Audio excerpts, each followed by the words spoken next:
Everybody is wrong about the Shedeur Sanders situation. Cleveland Browns third-string quarterback Shedeur Sanders went viral yesterday because instead of answering questions when the media approached him, he decided to mime his responses and move his mouth while not actually saying anything.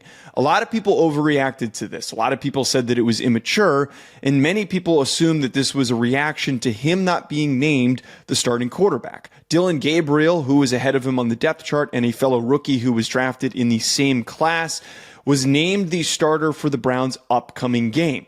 With Gabriel getting the start, it put Sanders in the spotlight, and a lot of people wanting to know what he thought about getting passed up once again.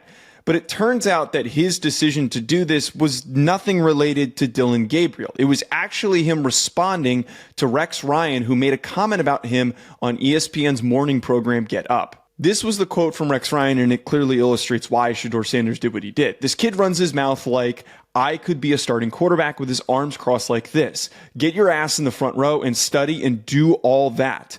If I know, the whole league knows. Quit being an embarrassment that way. You got the talent to be a quarterback. You should be embarrassed that you're not the quarterback now. So ultimately, what Shedeur Sanders did had nothing to do with Dillon Gabriel. It was a response to Rex Ryan. And I also would like to add here, I don't think a lot of people realize that Shedeur Sanders is more likely to play this season than anyone expects. If they're already going to Dillon Gabriel this early on into the season, they're trying to exhaust their options at quarterback. Joe Flacco was nowhere near good enough to be the long-term starter, hence why they're giving Dillon Gabriel a shot. Flacco's not hurt. They were just opting to not go with a 40-year-old. And if Dillon Gabriel struggles, which is potentially likely with the problems that they have with their offensive line, they're going to give Shedeur Sanders a chance. It's something that I've talked about a ton leading up to this season was you should see which of these three guys, or more importantly, which of the two rookies is capable of sticking around before the 2026 NFL draft when you decide to maybe draft a new quarterback. Comment below, do you think that Shedeur Sanders is going to get a shot to start this season?